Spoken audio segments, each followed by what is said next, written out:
Fin de niveau pour aujourd'hui, sauvegarde activée. Bienvenue dans cet épisode 65, 66, frère, je sais jamais. Je sais jamais, faudrait vraiment que je recheck. Mais bref, bienvenue dans cet épisode d'aujourd'hui. Et en ce moment, j'essaye de tourner un peu plus de points de sauvegarde parce que j'ai remarqué avec celui que j'ai tourné hier que ça m'avait un peu manqué. Et surtout que j'ai l'impression que la façon dont je parlais s'était beaucoup amélioré pendant la période où je faisais genre un point de sauvegarde par jour. Et donc je me suis dit, pourquoi pas essayer d'un petit peu reprendre pour voir comment est-ce que ça pourrait faire des trucs sur moi et surtout je suis dans une période où genre bah comme d'hab excuse-moi je te préviens à 30 secondes de la vidéo si tu veux passer au sujet principal euh, de la vidéo il y aura quelqu'un dans les commentaires normalement pour te pour te mettre un timecode si tu veux direct passer et skip au sujet intéressant mais pour raconter un petit peu ma vie je suis dans une période actuellement de ma vie où en vrai les choses sont cool mais ça pourrait mieux se passer dans certains aspects de ma vie je sais pas comment est-ce que toi tu réfléchis aux trucs comme ça ou comment est-ce que toi tu sais, tu juges si actuellement ta vie elle est cool ou pas. Mais moi perso, en gros, ce que je fais, c'est que j'analyse les différents aspects de ma vie qui me tiennent à cœur. Donc par exemple les études, le sport, mes relations sociales, mes hobbies, etc. Et je regarde un peu dans chaque domaine de ma vie si je suis là où j'ai envie d'être dans ce domaine. Et si jamais la réponse c'est oui, dans le plus de domaines de ma vie, bah, généralement ça coïncide avec mon niveau d'épanouissement et mon niveau de bonheur actuel dans ma vie, tu vois. Genre, si jamais je suis exactement là où je veux être dans tous les aspects de ma vie, bah, normalement, je suis genre au max du max du max du fait d'être heureux, tu vois. Et actuellement, il y a certains aspects de ma vie, tu vois, où je suis pas full full. Genre, les études, c'est un petit peu chaud.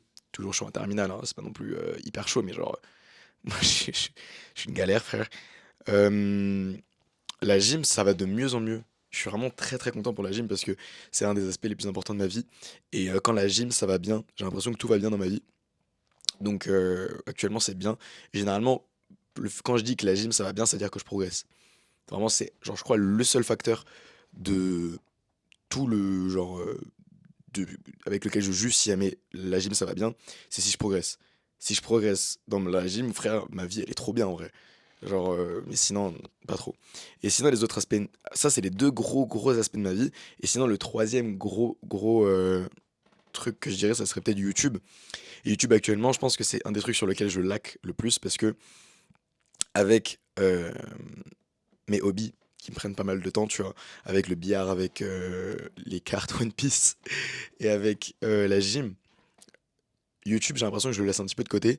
Et en vrai, je trouve ça dommage parce que je trouve que c'est super cool en vrai de pouvoir créer du contenu sur internet et de pouvoir partager des choses aux gens qu'en plus j'ai de la chance, j'ai quand même pas mal de gens qui consomment ce que je produis. Genre j'ai quand même la chance de d'avoir à chacune de mes vidéos sur cette chaîne-là environ 1000 vues et sur mon autre chaîne au moins genre je sais pas 5000 personnes qui regardent les vidéos, voire beaucoup plus des fois mais genre ça paraît un peu tu vois pas beaucoup pour certaines personnes mais j'ai réalisé ce truc de en fait le fait d'avoir au fur et à mesure du temps construit quand même une petite communauté sur ma chaîne YouTube, ça a quand même permis que genre je puisse poster du contenu et qu'il y ait des gens qui, de façon assez régulière, puissent le voir. Alors qu'il y a des jeunes, alors qu'il y a des gens genre qui n'ont pas cette chance-là, et il y a des gens qui produisent du contenu et qui genre galèrent de ouf pour se faire voir, etc. Et moi je me dis quand même, j'ai de la chance de bientôt avoir 30 000 abonnés déjà sur YouTube, sur ma chaîne principale, et que genre j'ai des gens qui me suivent pour ce que je fais, tu vois. Et vraiment j'ai réalisé ça, et je suis vraiment hyper content pour ça. Parce que je trouve que vraiment produire du contenu, c'est un des trucs du 21e siècle qui est le plus qui est devenu un des plus accessibles. Genre maintenant n'importe qui peut produire du contenu sur n'importe quoi et le partager à n'importe qui. Genre maintenant t'es connecté à la planète, tu vois. Et j'ai envie d'exploiter quand même ce truc qui est assez révolutionnaire de notre temps et continuer à produire du contenu à fond et essayer de faire en sorte que ça plaise aux gens et à ce que ça me plaise aussi. Parce que je trouve que c'est vraiment hyper cool, tu vois. J'ai vraiment pris goût à produire du contenu. Et je te spoil un petit peu, mais là du coup ça fait un moment que j'ai pas produit de contenu sur ma chaîne principale. Normalement ça devrait arriver dans les jours qui arrivent parce qu'en fait j'aimerais bien tester d'autres formats et d'autres exercices de production sur ma chaîne principale parce que les formats face cam, ah, je t'ai déjà dit j'ai fait le tour. J'ai envie vraiment de pousser sur les vlogs ou sur même des formats peut-être un petit peu plus courts mais avec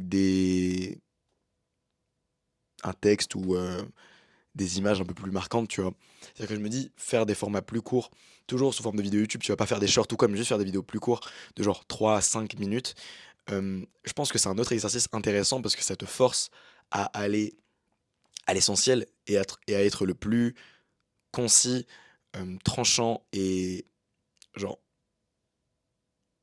pas choquant, mais intéressant dans tes propos. C'est-à-dire qu'en 3 5 minutes, t'as pas une phrase qui peut être un déchet et qui genre, où tu dis rien. Toutes tes phrases doivent être marquantes, toutes tes phrases doivent être sharp, toutes tes phrases doivent être importantes et selon moi, ça, je pense que c'est un exercice intéressant à faire et donc j'aimerais bien y tenter et voir ce que ça donne et voir si jamais les gens kiffent ou pas. Sur ma chaîne principale, je suis encore un petit peu en train de voir ce que je pourrais faire parce que pour changer un petit peu de contenu et tout, donc on verra, je stresse pas trop de toute façon, mais bref. Sinon, pour le sujet de la vidéo d'aujourd'hui, elle m'était venue de base. Il fait froid, est-ce que ma fenêtre est ouverte? Oui. De base, elle m'était venue d'une vidéo de Seb Lafrite que j'avais vue avec Mike Horn, où Mike Horn parlait de sa femme qui était décédée et du fait qu'il aimait tellement sa femme qu'au moment où elle allait mourir et où elle était malade, Mike Horn lui avait dit, je sais plus comment est-ce qu'elle s'appelait sa femme, je suis désolé, mais il lui avait dit qu'il pouvait mourir pour elle. Il l'aimait tellement qu'il pouvait mourir pour elle. Et à ce moment-là, sa femme, elle lui avait répondu, mais Mike, pourquoi est-ce que tu veux mourir pour moi quand tu peux vivre pour moi? Ça, c'est la première fois que j'ai entendu cette phrase-là. Pourquoi est-ce que tu veux mourir pour moi quand tu peux vivre pour moi? Première fois que j'ai entendu ça, et ça m'était resté en tête. Et je l'avais noté dans ma note à idée d'épisode, parce que je trouvais ça intéressant et je trouvais que cette phrase-là, elle avait quand même son poids, et elle avait quand même une piste de réflexion assez intéressante, parce que je trouvais que ça aussi s'en disait long sur la vision que les gens ont de l'amour. Encore une fois, oui, on parle tout le temps d'amour, nique ta mère. Mais je trouvais ça intéressant. Et la deuxième fois, plus récemment, que j'ai entendu ça, c'était dans une vidéo beaucoup plus courte, tu vois. Je crois que c'était un short limite ou un truc comme ça. Et c'est un gars justement qui parlait de cette phrase, je peux mourir pour toi. Et c'est un format assez court, très très rythmé, avec pas mal d'images, pas mal de polices d'écriture différentes, etc. Tu vois, ce type de format-là. Où il parlait en gros de la valeur que les gens attribuaient à l'amour. C'est-à-dire la vision que les gens attribuaient à l'amour et de pourquoi est-ce que, pour la plupart des gens, mourir par amour, c'était bien vu. Et là, j'étais en putain, c'est hyper intéressant, parce que c'est vrai qu'en fait, le fait de mourir par amour instinctivement, pourquoi on pense que c'est forcément bien ou que c'est une preuve d'amour de ouf, alors que vivre par amour pour quelqu'un, c'est 1000 fois plus dur.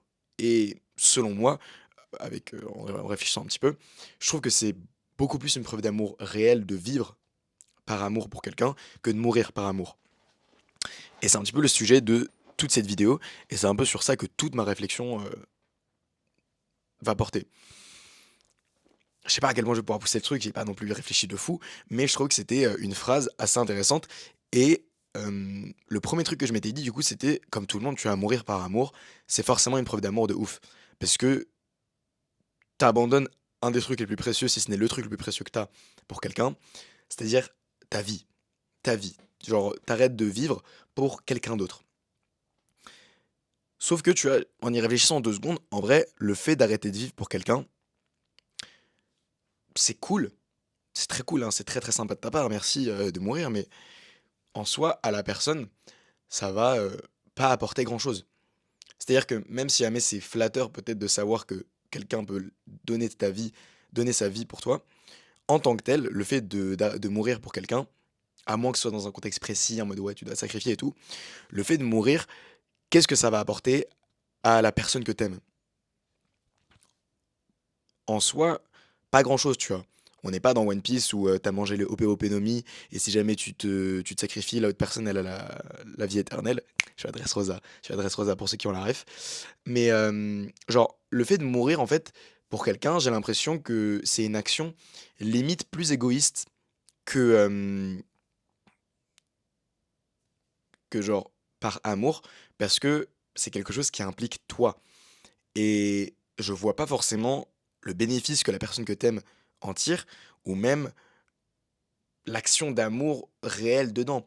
C'est-à-dire que mourir pour quelqu'un, c'est vrai que comme je te l'ai dit, ça peut paraître flatteur parce que tu abandonnes quelque chose auquel normalement tu tiens pour quelqu'un, mais la personne que t'aimes, après que tu meurs, elle en tire quoi? Et surtout, même si je trouve que tu lâches quelque chose de dur quand même, tu lâches quelque chose d'hyper important, même ta vie, il y a beaucoup plus de choses qui, selon moi, demandent peut-être même plus d'efforts pour prouver ton amour à quelqu'un. Ça, c'était ma première grosse réflexion, c'était qu'en fait, mourir pour quelqu'un, si c'est pas dans un contexte précis de sacrifice ou quoi, genre donner ton cœur à quelqu'un et tout,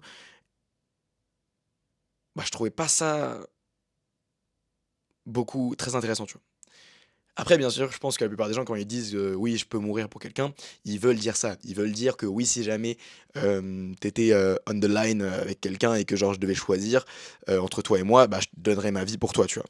Et dans ce cas-là, putain, merci, c'est-à-dire que tu m'aimes à un point où carrément tu ferais passer ta personne avant la mienne. Donc oui, dans cette perspective-là, ça serait pas très égoïste. Mais même si jamais on voit le truc sous cette perspective en mode ouais, cool, tu peux donner ta vie pour moi et tu te sacrifierais à ma place, selon moi, ça arrive. Le fait de vivre pour quelqu'un, et je définirai après ce que ça veut dire selon moi, et même ce que je vais un peu m'inspirer aussi de la vidéo. Je me souviens pas, ça fait longtemps que j'ai vu la vidéo, hein, mais la petite vidéo que j'avais vue qui en parlait, parce que selon moi, je trouve que c'est très intéressant. Mais donc, oui, même hors réflexion de genre, enfin, hors contexte de ouais, tu peux mourir pour la personne et tout, tu peux te sacrifier, je trouve que vivre pour quelqu'un, c'est plus intéressant. Et ça, c'est une plus grosse preuve d'amour. Mais donc vivre pour quelqu'un, exactement, qu'est-ce que je veux dire par là, pour vivre pour quelqu'un?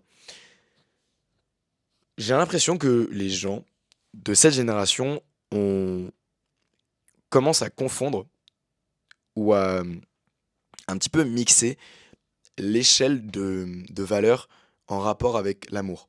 C'est-à-dire que j'ai l'impression que les gens, les synonymes de l'amour pour les gens d'aujourd'hui sont pas les mêmes que ceux d'avant. Je sais pas exactement selon toi, enfin pour toi, amour, ça rime avec quoi? Et ça implique quoi?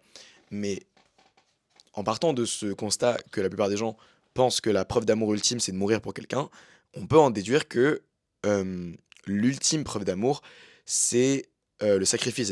Et dans ce cas-là, que l'amour, ça rime avec, bah, je sais pas, sacrifice.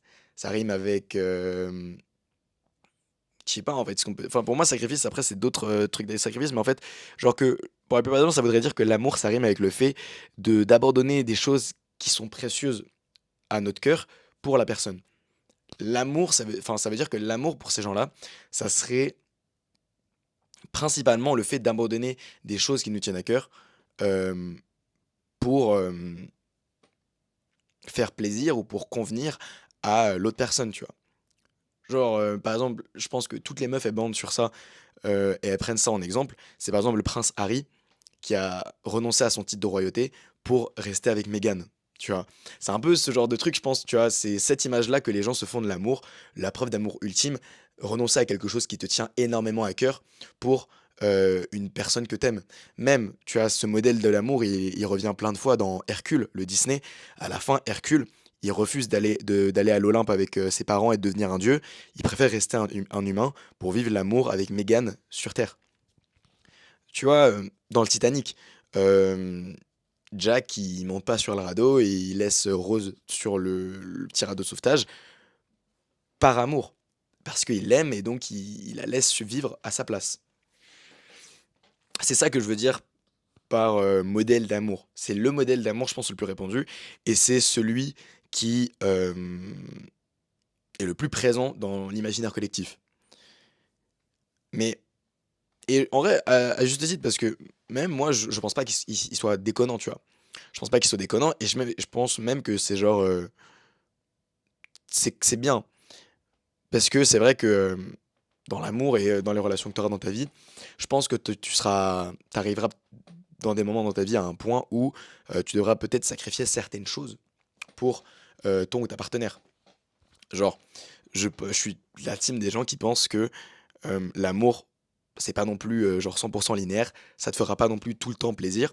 Bien sûr qu'à des moments donnés dans ta vie, tu devras abandonner des choses pour l'amour ou que tu devras enfin, l'amour, genre, si tu vois, c'est pas que du bonheur.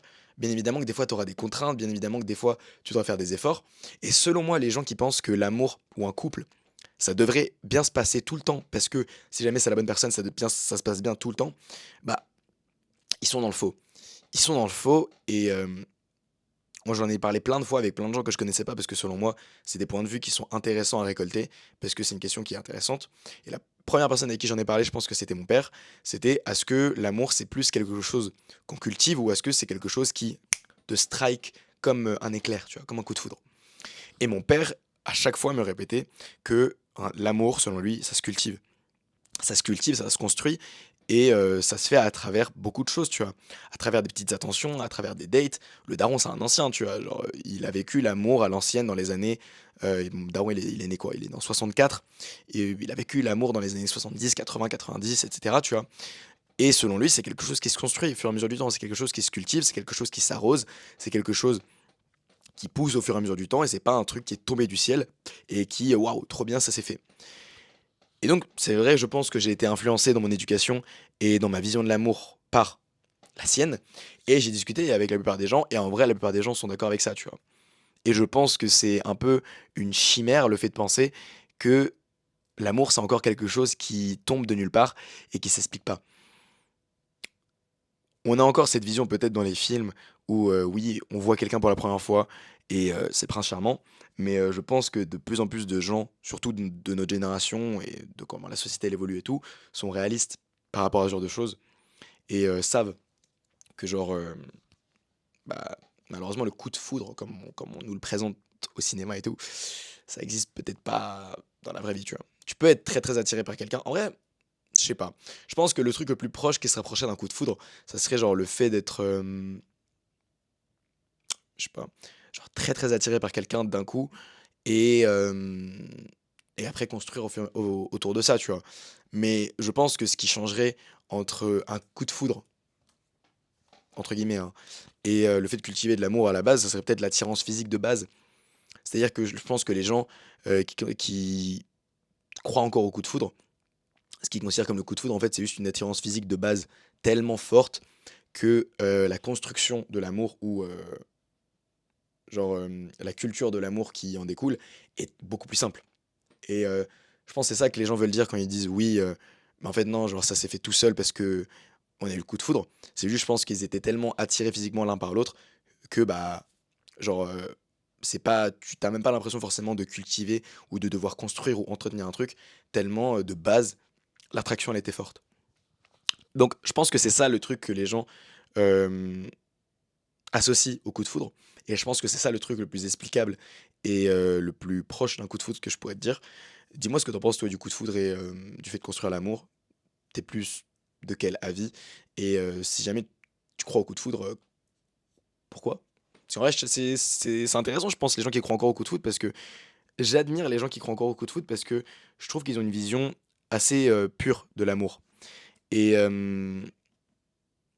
moi, à titre personnel, je trouve que j'admire les gens qui ont une vision encore très pure de l'amour dans un monde où on diabolise ça de plus en plus.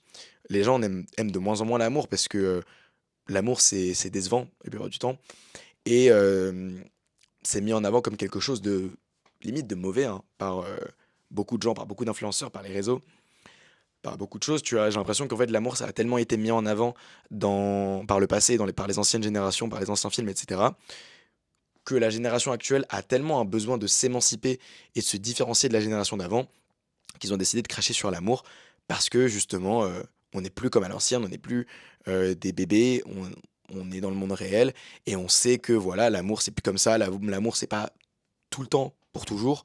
L'amour, ça fait mal l'amour, et cetera et cetera. Et donc, malgré toute cette «mauvaise influence» entre guillemets que, les gens peuvent recevoir de l'amour, j'admire ceux qui arrivent encore à y croire et qui arrivent à en avoir une vision encore très, pure ou quoi que ce soit. Mais bref, c'était pas exactement, de ça auquel on parlait à la base. À la base, on parlait vraiment de, la vision de l'amour des gens, en fait et de la valeur qu'ils mettaient à l'amour et selon eux, l'amour, ça rimait avec quoi? Comme j'ai dit, du coup, la plupart des gens pensent que l'amour, c'est lié au sacrifice et que ton niveau d'amour, il est lié à quel point est-ce que tu es prêt à sacrifier de choses, donc à quel point est-ce que tu es prêt à perdre des choses pour la personne. Mais en y repensant, une autre définition de l'amour qui pourrait être aussi, voire plus intéressante euh, que celle que je viens de te dire, bah, elle serait peut-être, elle mettrait plus au centre l'autre personne que soi-même. C'est-à-dire que là, la vision de l'amour que je viens de te présenter, elle est très axée sur toi, entre guillemets. Même si jamais les choses que tu perds, c'est pour l'autre personne, en soi, elle est axée sur toi, en mode, ok, moi je perds ça pour l'autre personne, mais c'est pas non plus un truc en mode, je perds ça, donc l'autre personne gagne ça. C'est plus, je perds quelque chose, donc l'autre personne, ça montre à l'autre personne que je l'apprécie plus ou que je l'aime plus. Je sais pas si tu vois ce que je veux dire, mais c'est que il y a une sorte d'échange de valeur entre toi, ce que tu perds, et ce que l'autre personne gagne. Mais j'ai l'impression que dans cette première vision de l'amour où juste tu te sacrifies, l'autre personne, même si c'est une preuve d'amour de ouf, ne bénéficie de rien. Et pour une personne que t'aimes, je trouve ça dommage que dans un échange de valeurs comme ça, qui est censé prouver ton amour, l'autre personne ne bénéficie de rien. Et donc j'ai commencé à réfléchir et à me dire, en fait, est-ce qu'il n'y aurait pas un autre modèle ou une autre définition de l'amour qui montrerait euh, ton amour pour la personne en lui faisant bénéficier de choses. Et j'ai réfléchi et j'ai compris qu'en fait, personne ne voulait adhérer à cette vision de l'amour parce qu'elle est beaucoup plus dure en fait à respecter. Ça paraît con dit comme ça parce que tu te dis mais qu'est-ce qui est plus dur que de mourir pour la personne? Eh ben je te le dis, c'est de vivre pour la personne. Parce que je trouve que les gens arrivent beaucoup moins bien à se projeter sur ce qu'ils perdent que sur ce qu'ils auront à faire. Ça paraît, je sais pas comment est-ce que ça sonne dit comme ça, mais en fait, les gens ont beaucoup plus de facilité à dire des choses qu'ils sont prêts à perdre que dire des choses qu'ils sont prêts à faire. Et je sais pas, enfin, genre, peut-être que tu me croiras pas, mais genre, c'est pour ça, je pense que la plupart des gens promettent beaucoup de choses et qu'ils les respectent pas. Enfin, c'est pas exactement ça, mais c'est genre, les gens ont plus tendance à put on the line, genre à mettre en jeu des choses qu'ils sont prêts à perdre que des choses à faire, tu vois. C'est-à-dire que les gens, je pense, préfèrent perdre 10 000, enfin, ils préfèrent perdre 1000 balles que de devoir bosser pour faire 1000 balles, si jamais ils parient avec quelqu'un, tu vois. C'est-à-dire que c'est-à-dire que le fait de perdre quelque chose est plus facile à admettre et à, et à commettre aussi que le fait de devoir travailler ou d'être actif pour une autre chose.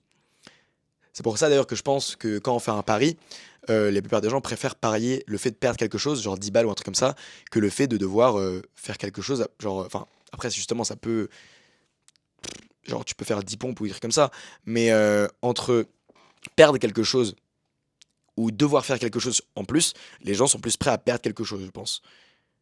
Comme je te l'ai dit, je t'ai donné. Après, tu vois, genre, bien évidemment, là, les paris, c'est pas un très bon exemple parce qu'il y a des paris de cons en mode, ouais, suce un pote. Et non, non, non, non, les gars, on fait pas ça. Mais genre, tu vois, t'as des paris en mode, ouais, tu vois, tu dois faire 10 pompes ou tu dois faire 3 tours du bâtiment en sprint euh, qui sont drôles à faire, tu vois, et que les gens font. Mais ce que je veux dire par là, c'est que la plupart des gens ont la flemme, sont des flemmards et préfèrent perdre des choses. Mais je répète 15 fois la même chose, c'est ouf. C'est chiant, hein, j'espère que t'as compris. Mais parce qu'en fait, j'ai l'impression que je suis pas très clair. J'ai l'impression que je suis pas très clair, donc j'espère quand même que t'as compris. Mais c'est juste que je veux dire que oui, toi, tu préfères rester dans ton lit et perdre 1000 balles plutôt que de devoir te lever et faire 1000 balles. Et via ce principe, tu peux comprendre pourquoi est-ce que la plupart des gens sont prêts à promettre des choses en mode non, mais je peux tout lâcher pour toi, je peux tout perdre pour toi, plutôt que je peux tout faire pour toi. Parce que les gens sont plus dérangés par le fait d'être actifs que par le fait de perdre des choses dans leur vie. Dis-moi si t'es d'accord avec ça déjà, parce que je pense que tout le monde n'est pas forcément d'accord, et c'est ok, et j'ai envie de savoir si jamais les gens sont pas d'accord, pourquoi. Mais je pense vraiment que en fait, l'aversion à la perte est beaucoup plus faible que l'aversion au fait d'être actif. C'est-à-dire que toi, je sais pas, réponds-moi en commentaire d'ailleurs si entre perdre 1000 balles et devoir bosser, euh, je sais pas, 20 heures par jour pour quelqu'un en faisant du 5 heures. Attends, du coup, si tu fais du 5 heures, bah ouais, gros, non, j'avoue, si tu fais du 5 heures, 1 heure, c'est chaud. Bah, tu sais quoi, non, vas-y, genre, tu préfères faire du 5 heures, 1 heure pour quelqu'un pendant une semaine ou juste là perdre 1000 balles sur ton compte en banque? Et bah, honnêtement, en fait, même s'il y a des gens qui diront qu'ils préfèrent bosser, la plupart des gens diront qu'ils préfèrent perdre de l'argent parce qu'en fait, tu perds l'argent en soi, toi, physiquement, ou genre dans les actions que tu auras à faire dans le futur, bah, il t'arrive pas grand-chose. C'est-à-dire que la vraie personne que ça va impacter, ça va être le toi, mais du futur. Et je pense que la plupart des gens manquent d'empathie pour leur personne du futur. Et je pense que c'est pour ça que beaucoup de gens font des très mauvaises décisions pour eux. Les gens ont du mal à empâtir avec le eux du futur, et c'est pour ça qu'ils bouffent de la junk food, sans considérer que leur personne, dans 2 3 semaines, elle va peut-être prendre du poids. C'est pour ça que la plupart des gens dépensent de l'argent dans des trucs de merde, sans forcément penser au fait que eux, dans un mois, ils auront besoin d'argent pour bouffer et qu'ils pourront pas parce que là, tu es en train de dépenser de l'argent. Euh, Beaucoup de gens ne font pas de sport maintenant parce qu'ils considèrent pas leur personne dans un mois qui aura eu besoin de faire du sport maintenant pour perdre du poids. Bref, la plupart des gens ont du mal à considérer leur personne du futur et c'est pour ça qu'ils ont du mal à agir. Si jamais tu avais beaucoup, beaucoup d'empathie pour le toi du futur, tu aurais déjà fait les meilleurs choix de ta vie. Parce que tu aurais été en mode putain, merde, genre gros miskin, le mois dans une semaine. Si jamais là je me bouge pas le cul, bah il aura zéro au contrôle de demain. Enfin, maintenant du coup, n'a rien à voir. Mais bref, t'as capté, genre, le manque d'empathie que la plupart des gens ont pour leur eux du futur, ça les pousse à faire des choix de merde. Et je pense que c'est ce manque d'empathie qui pousse aussi les gens à promettre la lune à des meufs ou promettre n'importe quoi ou perdre n'importe quoi par amour. Simplement parce qu'ils ont aucune vision du eux du futur et ils ont aucune empathie pour le eux du futur. C'est-à-dire que le eux du présent, ils mettent leur vie sur la ligne, ils s'en battent les couilles parce que ce sera le eux du futur qui devront assumer cette promesse et cette responsabilité qu'ils leur auront mis sur les épaules. Et je pense que tu peux déterminer à quel point est-ce que quelqu'un fait des bons choix dans sa vie par rapport à quel point est-ce qu'il a de l'empathie pour le eux du futur. C'est-à-dire que à quel point toi, est-ce que tu arrives à te mettre à la place de la personne qui sera dans ton corps dans 2 heures, 1 heure, euh, une semaine, 3 mois. Bah, en fait, j'ai oublié le début de ma phrase, c'est ouf, hein, putain, je suis con de ouf. Genre, je suis trop con, c'est grave. Non, mais genre, à quel point est-ce que tu arrives à te mettre à la place de cette personne-là et selon moi, genre, le niveau d'empathie que tu auras en te mettant à la place de ces personnes-là, ça déterminera à quel point est-ce que tu pourras faire des bons choix pour toi. Parce que, à titre personnel, j'ai appris à faire ça une fois que mon frère m'en a parlé. Je crois il avait lu un livre par rapport à ça, ou il avait écouté un podcast, et il m'avait dit, en fait, gros, essaie d'avoir de l'empathie pour le toi du futur. Et tu verras que si jamais tu arrives à empathier avec le toi du futur, ça t'empêchera de faire beaucoup de merde dans ta vie. C'est-à-dire que là, actuellement, tu restes éveillé jusqu'à 3 4 heures du mat, mais est-ce que le toi de demain matin, qui devra assumer le réveil à 7 heures, il sera content par rapport à ça? Pas forcément, pas trop. Et pourtant, tu le fais, parce que tu penses à ta gueule, à toi maintenant qui kiffe en train de regarder des TikTok sur ton téléphone, mais le toi de demain matin à 7 heures du mat, il va pas assumer. Et là, et là, le choix que tu vas faire de ok, j'arrête de scroller, je vais dormir, ou non, vas-y, encore internet TikTok, il dépend uniquement de à quel point est-ce que tu considères le toi qui devra se réveiller demain matin. Donc, frérot, je te dis, si jamais tu veux commencer à faire des meilleurs choix dans ta vie, commence à penser à ok, qu'est-ce que le moi du futur en pensera et comment est-ce que, enfin, dans quelle position le moi du futur sera vis-à-vis de la décision que je prends maintenant, tu vois. Et c'est pas non plus de te parasiter la vie à trop penser à ce genre de choses, tu vois. Si jamais, des fois, il faut peut-être un peu se laisser porter par le vent, tu vois. Si jamais c'est par rapport à des relations amoureuses, genre si jamais tu te dis, la meuf, je l'aime maintenant, mais je sais que peut-être dans un mois, ça va mal se passer, laisse passer, tu vois. Laisse passer les choses. Euh, L'amour et les relations, c'est quelque chose de très, très instable, très peu rationnel, très peu prévisible. Donc, laisse flotter, laisse flotter. Mais je te parle pour les choses plus rationnelles et plus cartésiennes, comme le sport, la bouffe, le sommeil, tes objectifs, ton travail, tes actions. Ça, bah, tu peux penser au taux du futur. L'argent même. Actuellement, est-ce que c'est intéressant que tu dépenses tout ton argent dans quelque chose, genre que tu dépenses ton argent tous les midis pour aller bouffer au grec, ou est-ce que peut-être que le toi du futur aimerait avoir tout l'argent que tu dépenses au grec pour pouvoir investir dans d'autres choses? Est-ce que le toi du présent pourrait peut-être s'entraîner un peu plus pour que le toi du futur pourrait bénéficier d'un meilleur physique, tu vois? qui pourra peut-être lui permettre plus tard de baiser plus de meufs ou d'être plus attirant ou juste d'être plus fier de lui. Tu vois, c'est ce genre de truc que je vais te pousser à faire. Donc honnêtement, garde ça en tête. Et du coup, tout ça, encore une fois, un détour de 5 minutes pour revenir à la même chose. C'est pour ça que les gens préfèrent parler de choses à perdre que de choses à faire. Et je pense que je vais essayer de finir sur ça, c'est que euh, l'amour, du coup, les gens n'ont pas forcément envie que ce soit quelque chose où tu dois être actif. Parce que ça leur fait peur et parce que ça les fait chier. C'est ça qu'ils veulent pas dire, c'est que ça les fait chier de devoir être actif. C'est plus facile de dire que ouais, t'es prêt à tout plaquer pour ta meuf que d'aller lui chercher des fleurs tous les soirs. C'est plus facile de dire que t'es prêt à lâcher ta famille pour ta meuf que faire l'effort de te rappeler de son anniversaire et lui offrir un cadeau, que tous les soirs lui faire à manger et que tous les matins lui préparer un petit déj. Tu vois ce que je veux dire? C'est-à-dire que la plupart des gens préfèrent avoir une grande gueule sur ce qu'ils sont prêts à perdre plutôt que de vraiment montrer ce qu'ils sont prêts à faire pour leur meuf.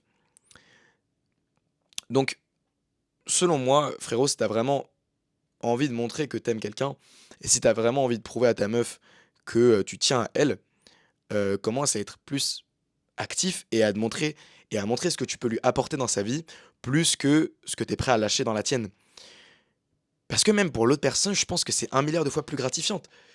C'est-à-dire que l'autre personne, dans sa vie à elle, si jamais tu lâches tout, bah ça va lui faire plaisir encore une fois, mais ça va rien changer. Alors que si jamais tu fais des petits trucs gros, genre vraiment, moi à titre personnel j'aime bien ce genre de choses, mais je préfère le faire à des gens. Je t'ai dit, l'autre meuf dans laquelle j'ai parlé, enfin la meuf dont j'ai parlé dans la vidéo précédente, je t'ai dit que bah, à midi je lui faisais à manger, que le matin je lui faisais des petits déj, que ce genre de truc, tu vois, que j'ai essayé de l'emmener. Non, bah, je veux pas non plus tout déballer toute ma vie, mais genre, j'ai essayé de faire des choses pour lui faire plaisir, tu vois. J'ai essayé de faire des choses pour lui faire plaisir et pour faire en sorte qu'en fait, qu'elle ait de la. C'est comme ça que je réfléchis, c'est en mode, si jamais tu veux qu'une personne t'aime, donne-lui ou donne à la personne matière à t'aimer. Je sais pas si c'est clair dit comme ça, mais en mode, si jamais tu veux qu'une personne t'aime, donne-lui des raisons de t'aimer. Pourquoi est-ce qu'actuellement, elle aimerait là, toi? Parce que t'es très beau, nickel, t'es beau gosse, mais des beaux gosses, il y en a partout sur Terre, tu vois. Genre, qu'est-ce que là, toi, t'as de plus à apporter dans sa vie qu'un autre gars qui te ressemble? Et c'est ça que je gardais en tête quand je fréquentais la meuf, et c'est ça que je garde en tête euh, pour les prochaines meufs que je fréquenterai peut-être. C'est que, en fait, genre, est-ce que tu apportes plus dans sa vie qu'une autre personne? Et si jamais la réponse c'est non, et que tu tiens vraiment à cette personne-là, fais en sorte que tu sois la personne qui apporte des trucs dans sa vie, quoi. Et du coup, mon but vraiment avec cet épisode, c'est d'essayer de shift ta mentalité pour ce qui est de l'amour et pour ce qui est du fait de le montrer. Arrête de penser à l'amour en chose à sacrifier ou en chose à perdre pour quelqu'un, mais commence à penser à l'amour en chose à apporter dans la vie à quelqu'un. Arrête de penser à toi pour ce qui est de l'amour et commence à penser à l'autre personne et à comment est-ce que sa vie peut s'améliorer avec moi. Comment est-ce que moi, en entrant dans sa vie, je peux la rendre 1000 fois mieux. Et je pense qu'en réfléchissant comme ça, déjà, tu mettras une vitesse à tous les mecs que à la meuf dont la meuf est en train, dont ta crush est en train de parler, parce que je pense honnêtement que la plupart des gens réfléchissent à l'amour de cette façon-là. Et la meuf que je fréquentais aussi euh, m'apportait, je pense, beaucoup de choses dans ma vie. Euh, genre, bah, la meuf que je fréquentais il y a 6 mois, tu vois. Enfin, je sais pas s'il y a des gens qui ont vu l'épisode d'avant, mais s'il y a des gens qui ont vu l'épisode d'avant, du coup, ils ont la ref. Mais la meuf à qui j'ai parlé pendant le plus longtemps dans ma vie, c'est-à-dire 9 mois, m'a apporté aussi, je pense, beaucoup de choses dans ma vie, que ce soit matériel ou émotionnellement parlant, ou même en termes de support mental ou en termes de plein de trucs, tu vois. Et c'est ces choses, je pense, qu'elle m'apportait dans ma vie qui faisaient que euh, je l'appréciais beaucoup. C'est pas forcément les choses qui, qu'elle abandonnait pour moi ou quoi, c'est vraiment les choses que moi je pouvais sentir et, euh, et voir tous les jours qu'elle faisait pour moi, tu vois. Et je pense que c'était la même chose pour elle. Le fait que je lui fasse un buffet tous les midis ou le fait que des fois je l'emmène dans des endroits cool, parce que je l'emmène à des endroits cool, bah, je l'emmène à Chipotle quoi. Non, même, ou le fait que je lui paye à manger quand, genre, j'avais un peu le truc de, à chaque fois qu'on allait manger ensemble, peu importe où on allait manger, ou c'est moi qui avais proposé, je paye, tu vois. Ça va paraître basique pour certains gars, tu vois, mais et pour moi, ça l'est, genre, mais genre, quand tu t'invites une meuf ou que t'invites ta meuf à aller manger quelque part, tu payes. Et elle, à un bout d'un moment, elle était gênée parce que des fois, j'avoue qu'il y a une période où on allait tout le temps manger dehors, tu vois. Et du coup, c'est tout le temps moi qui payais. Et ça me dérangeait pas trop parce que je gagnais déjà un petit peu d'argent avec YouTube, etc. Mais selon moi, tu vois, ça, c'est un autre truc où je me disais, ok, bah, je pense que ça, c'est un autre truc que j'apporte à sa vie qui est cool, qui est de pas avoir la charge mentale de devoir penser à payer quand elle vient manger avec moi, tu vois. Quand elle va manger avec moi, elle sait que je m'occupe de genre qu'elle peut prendre à peu près ce qu'elle voulait, tu vois. Euh, j'ai j'ai pas de souvenir de vraiment l'avoir restreint en mode ouais, prends que ça, que ça, que ça, parce que c'est chaud. Elle avait un peu le genre, tu vois, juste simplement le confort mental de pouvoir se dire, ok, quand je vais manger avec Roby, je sais qu'il va payer, je sais que je vais pas avoir à penser à combien est-ce que je vais dépenser, etc. Je prends à peu près. Après, elle était sympa parce que du coup, elle abusait pas non plus, tu vois, elle prenait pas un milliard de trucs. Mais juste, elle avait ce confort mental de se dire, ok, genre, juste, je sais qu'il va payer, je sais que c'est chill, et je peux y aller un peu la tête vide et juste me dire qu'il va s'en occuper, tu vois. Et moi, j'étais content, même si ça me faisait perdre de l'argent, tu vois, normal, je payais pour deux têtes à chaque repas, même si ça me faisait perdre de l'argent, j'étais content d'apporter ce confort mental à une personne que j'aimais bien, de quotidiennement, tu vois?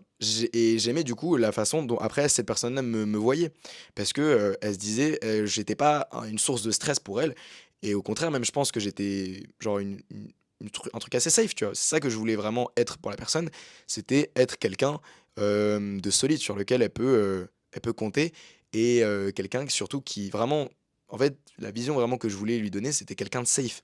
Genre en mode, quand elle est avec moi, il y a pas de galère, genre il y a jamais de galère, je suis là, genre, tout ce qui va mal dans sa vie quand elle est avec moi, c'est chill. J'abuse peut-être un peu, tu vois? Mais genre c'est vraiment ça que je voulais apporter à sa vie et après tu vas voir le dernier épisode pour voir comment est-ce que finalement j'ai fumble, mais c'est à peu près ce que je voulais, tu vois? C'est à peu près ce que je voulais et je pense que j'ai fait de mon mieux pour le faire et honnêtement, j'ai kiffé faire ça, tu vois? Je pense que la plupart des gens se diront que, c'est chiant parce que du coup ça te prend beaucoup d'efforts, beaucoup plus d'efforts hem, que dans une relation classique. Mais je pense que cet effort-là, il est grandement récompensé et si jamais la personne, tu l'apprécies. C'est-à-dire que comme je te l'ai dit, ça me prenait un peu plus d'effort de devoir dépenser plus d'argent, mais selon moi, j'ai été directement remboursé quand je voyais à quel point est-ce que la personne après, elle était calme ou elle était, détendue par rapport au fait qu'elle avait pas à payer ou pas à penser à ce genre de truc. Ça me fait de l'effort, ça me prend des efforts de devoir cuisiner pour quelqu'un d'autre, mais je suis directement remboursé quand je vois à quel point est-ce que ça fait plaisir à la personne et à quel point est-ce que, elle se sent bien quand, je cuisine pour, nous 2, tu vois? C'est ce genre de truc et selon moi, si jamais tu alors attention, ça va être un peu tricky ce que je vais dire, mais selon moi, si tu perçois vraiment le fait de faire des trucs comme ça, comme un effort chiant à faire, hem, tu pas forcément beaucoup la personne. Attention, parce que là, beaucoup de gens vont croire que je dis que, du coup, t'es pas censé faire d'efforts dans une relation. Non, consciemment, je faisais un effort, tu vois? Ça me demandait une charge mentale et de l'effort pour cuisiner, tu vois? Ça me prenait du temps, ça me prenait de l'énergie. Oui, je cuisine et cetera et sur le coup, peut-être que ça me faisait un petit peu chier parce que je suis: «Ah OK, bah, putain, je dois cuisiner et tout», mais heu, ça me faisait pas plus chier que ça, heu quand je voyais le résultat, en fait. C'est vraiment comme aller à la salle, tu vois? Tu vas à la salle, sur le coup, ça te fait chier de devoir pousser lourd et de devoir te la tuer, mais après, tu es très content quand tu as un gros pump, que tu vois que tu es stock ou plusieurs mois après, quand tu vois que tu as pris du muscle. C'est vraiment ça, c'est-à-dire qu'en fait, si jamais tu pas ce circuit de dopamine naturel que où tu fais un effort, tu es récompensé, tu fais un effort, tu es récompensé avec la personne avec que tu fréquentes, selon moi, c'est pas très bon signe. Parce que selon moi, la relation, c'est censé être un petit peu ça, c'est censé être un enchaînement d'efforts et de récompenses que tu as avec la personne, parce que tu mets de l'effort dans la relation et tu es récompensé par l'amour que la personne te donne ou l'appréciation qu'elle te donne. Et je pense que c'est ça que les personnes confondent la plupart du temps, parce que justement, ils pensent que puisque tu es remboursé en dopamine pour tes efforts, ça te demande pas d'effort du tout. Et que du coup, les gens qui disent ouais, il faut faire un effort dans la relation, bah ils ont tort. Non, ça te demande de l'effort dans la relation, mais juste, c'est un effort qui est remboursé et qui est justifié. Hem, Bien évidemment, genre, pour moi, du coup, comme je te l'ai dit, oui, tu dois faire des efforts, c'est pas censé être flawless, tu vois? Mais les efforts que tu fais, du coup, juste, ils sentent comme des efforts, tu vois? Il y a beaucoup de gens qui diront: «Ouais, mais en fait, tu même pas l'impression de faire d'efforts tellement tu la personne». Ou si, en vrai, tu l'impression de faire un effort et tu sais que tu fais un effort parce que tu es conscient que tu fais quelque chose en plus qui va te prendre de l'énergie pour cette personne, mais c'est un effort qui en vaut la peine et qui est genre, au final, pas si désagréable que ça à faire. Et je pense que c'est ça que les gens, devraient avoir en tête parce que c'est vrai qu'en y repensant, moi, c'est ça que c'était genre le schéma de récompense effort qui m'a été genre le plus, plaisant, je pense, à avoir dans ma vie. Et je te souhaite de pouvoir le vivre, gros, genre, voir vraiment, genre, gros, si tu trouves quelqu'un que t'aimes, si, enfin, si tu vois quelqu'un que t'aimes beaucoup, et je pense que c'est limite, ça peut être un bon test pour savoir si jamais t'aimes bien quelqu'un. Genre, si jamais ça te fait plaisir de faire plaisir à une personne, bah, je pense que ça veut dire que cette personne, tu l'aimes bien, tu vois. Ça peut être un pote, mais ça peut aussi être une meuf, tu vois. Une meuf, si jamais tu sens que ça te fait particulièrement plaisir de lui faire plaisir, tu peux dire: «Putain, bah, peut-être que la meuf, je l'aime bien, bien, bien», tu vois? Donc voilà. Hem, mais donc c'est à peu près tout, je crois, ça fait 40 minutes que je tourne, je pense que ça va être la fin de l'épisode. Pour un petit peu conclure sur tout ce que j'ai dit et pour un petit peu remettre en perspective ce que j'ai dit, hem, commence à te poser les questions de: «Est-ce que tu peux vivre pour quelqu'un?» plutôt que: «Est-ce que tu peux mourir pour quelqu'un?» Je sais pas s'il y a quelqu'un qui rentre chez moi là. Parce que, bah, selon moi, une ça demande plus d'efforts et c'est une plus grande preuve d'amour de pouvoir d'avoir la créativité et la force et l'énergie d'apporter des choses dans la vie de quelqu'un, plutôt que de pouvoir juste, lâcher les trucs dans sa vie à soi, tu vois? C'est ma vision personnelle, j'attends de voir la tienne en commentaire, mais selon moi, c'est plus intéressant d'apporter des choses à la vie de quelqu'un, parce que ça demande plus d'efforts et d'investissement que juste, devoir lâcher des choses dans sa vie. Et donc, commence à voir l'amour de cette perspective-là et d'agir en conséquence. Et de la prochaine personne que tu croises, que tu aimes de tout ton cœur, essaye de plus à réfléchir en mode en te disant: «OK, bah, cette personne-là, comment je peux rendre sa vie mieux que avant que je sois là? Et à quel point est-ce que je suis prêt à m'investir pour lui faire plaisir?» tu vois? Commence à réfléchir comme ça et je pense que tes relations, elles s'amélioreront beaucoup. Et je pense que surtout les personnes que tu fréquenteras, hem apprécieront beaucoup plus ta compagnie parce qu'au final, tous les efforts que j'ai investis, avec la meuf avec qui j'ai parlé, je pense que ça a contribué au fait qu'elle m'apprécie beaucoup au final et qu'elle dise, qu'elle m'aime, tu vois? Hem Et donc frérot, fais ce que tu as à faire et essaie de garder ça en tête. Je pense que ça peut grandement t'être utile. Mais voilà, voilà. Hem, C'était tout pour moi. Fin de sauvegarde pour aujourd'hui. Fin de sauvegarde pour aujourd'hui, c'était tout pour moi. Oublie pas de t'autoriser à rêver trop grand. Ciao.